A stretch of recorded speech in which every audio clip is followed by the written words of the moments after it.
Bubbles. I think we're live. We're live today on this Monday. Hey, everyone. Hope you're doing well. And good morning. It's a Monday here in Philadelphia. This is going to be a rough work week.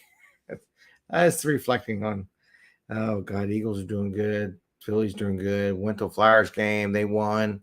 So it was all pretty good. And it's a 5 a.m. Mester Scrum show, and I'm Greg Mester, Scrum Master and Agile Coach. And I wanted to talk about Agile coaching a little bit today. I was watching a video this morning from Shane Haste.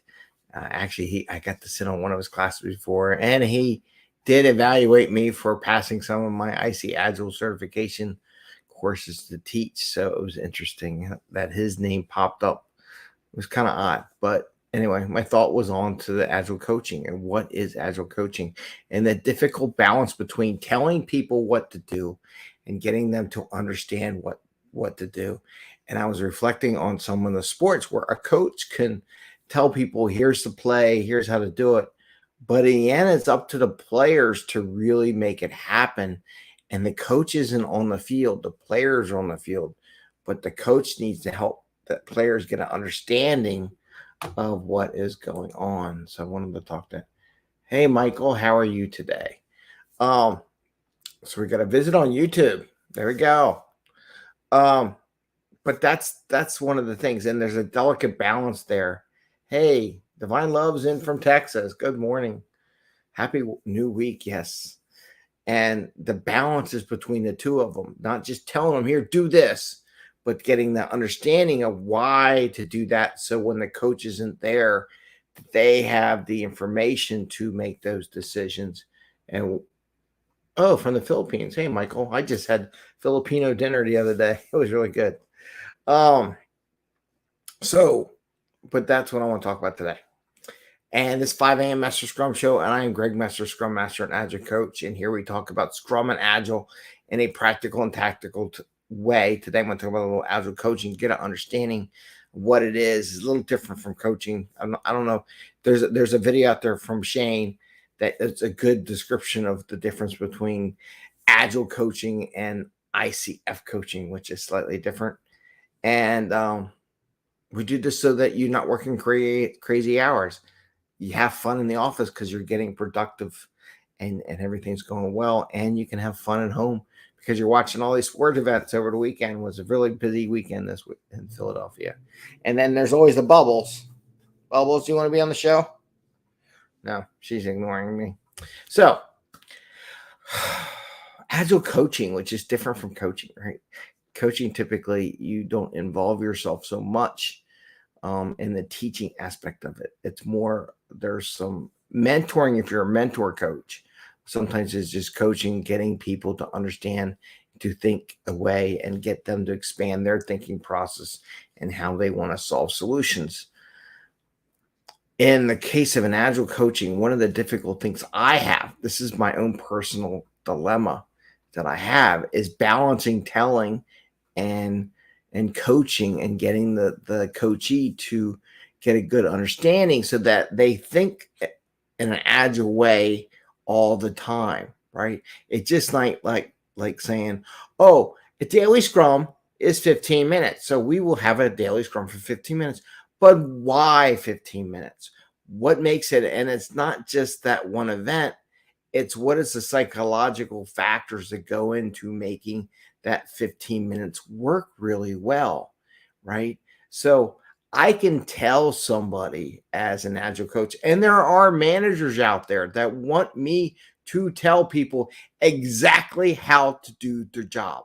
They're like, Greg, I need you to tell these people how to be a PO, how to be a Scrum Master, how to be a developer, what to do, exactly what they want to do. And that's kind of one of the things I heard when I did the interview the other day. It was pretty cool with AI Today podcast. I heard a lot of how, but that's more a particular thing in artificial intelligence, right? And how that how comes out, that which is okay, which is a different level now than coaching, right? But when we do this, and I probably one time I'll do a whole Agile coaching thing. there's a balance between teaching, mentoring, and coaching. Okay. And when we do get our opportunities to work with people that are learning about Agile at the same time, we're coaching them along the path. You're going to go through a pathway of teaching, mentoring, and coaching. And all three of them work together to get the coachee to where you want them to be, or they potentially could be. I don't know if it's about you. Now that's a difference too. Like coaching, where I want them to be versus where they want to be in their journey. There's a balance right there. I just did it right there. So it's where I want them to be versus where they could be or where they want to be. And that's the coaching difference, right? It's not about where the coach wants the person to be. It's about the coach helping the person figure out where they want to be, right? It's not about what the coach wants. It's about where the person wants. And that's the coaching philosophy difference there. And a lot of places, when you get in this corporate, they want you to teach, which is valid, totally valid, because you have people coming and learning about Agile who don't really know about Agile. There is, what is the basics of the framework? Are you doing Kanban, Scrum? Are you doing XP? What's the basics behind that? And yes, most Agile coaches can teach that basics. Here's the basic. Here's your 5 ceremonies. Here's your 3 roles. Here's the values.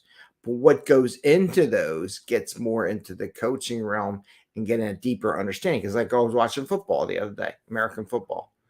The coach gives plays, teaches people how to do basic steps, how to do basic routes, how to do this. But the player who's on the field the entire time uses their instinct that they have honed in this coaching agreement between him and the coach, or her and the coach, and comes up and makes that play on the field, right? Because they know and they understand, oh, they're doing this, so I want to be right here because they're just moving it, because even the coach can't predict exactly the route or running pattern the other team's going to do. It's up for the coachee to make those adjustments, to understand what that typically means and where I need to be and how to play the game. Same thing goes with what we do as Agile coaches. We want to give them the basics. If you see this route, this could be an option. What options might you see, so that they can play it in their brain? Well, if I do this, then this happens. Okay, if you do that, then what would happen? And then we start asking some powerful questions so that the person who we're coaching can get a deeper understanding for themselves on what to do and how to react to such a situation. And that's the difficult part, right? Some people just want us as coaches to give them the answer. There's so many times, and I find myself doing this a lot. I did this the other day, and I have to admit it, where a person was saying something, and they were thinking very short term, in my opinion. And I'm like, well, if you do that, what is left loose, right? I'm asking a question. Is there anything that doesn't get done if you spend your time doing all that all the time? And they're like, I don't know. I don't know. And we're sitting there, and yeah, I got a time box and how long I want to coach. So I offered, I said, well, do you mind if I offer something that once maybe you can consider? And it was with the product owner. And I said, what about the future backlog? You're doing this with the team, but is there any role that's not getting done while you're doing this part, and which one's the priority? Now I could tell them what I think the priority is, but it's up to them. I just want them to be aware that yes, you're doing work and that's the priority. Get this delivered, get an understanding, do whatever the team needs to get done. However, be aware that while you're doing this, you can't be doing these other functions as a product owner. But I just wanted them to be aware and consider it and think about it. But I was going to say, but you should be doing this. Now, this is where it goes different. This is where a lot of coaches will go, where I had this opportunity. I'm like, okay, I just want to be aware of this other stuff, that how is that going to be done? Right. I said, well, how is this other stuff going to get done? Or what are your thoughts on that? And I just wanted them to be aware of it. I didn't want to tell them, hey, you shouldn't really be doing that right now. That's not your job. That's your team's job. The product owner should be doing this work. I didn't want to go there. I wanted them to understand, but I wanted to open something up in their brain to expand their thought process past what was right in front of them. So as my coaching part, I just want them to see it. I'm not going to tell them what to do, or her, either way, him or her. They say what it was, you'll figure it out. So I don't want to do that. Well, you won't figure it out, but they might figure it out. But I want them to understand the full picture of what was going on so they can start making decisions and understand what would be the ramifications of a decision now versus a decision in future, kind of things like that. But I didn't want to tell them you should be doing that and not what you want to do now. That's like, that would be me as the coach and infusing my thoughts and my solutions onto it. And as an agile coach, you're not supposed to do that.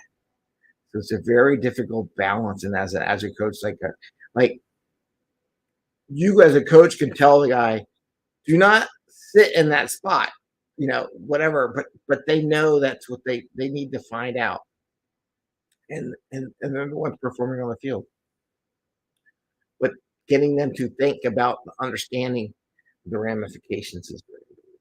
So I know it's Monday and I had the sports analogy in my brain, but I wanted to share that with people because they always talk about becoming agile coaches, and it's very difficult when you deal with managers, you deal with people.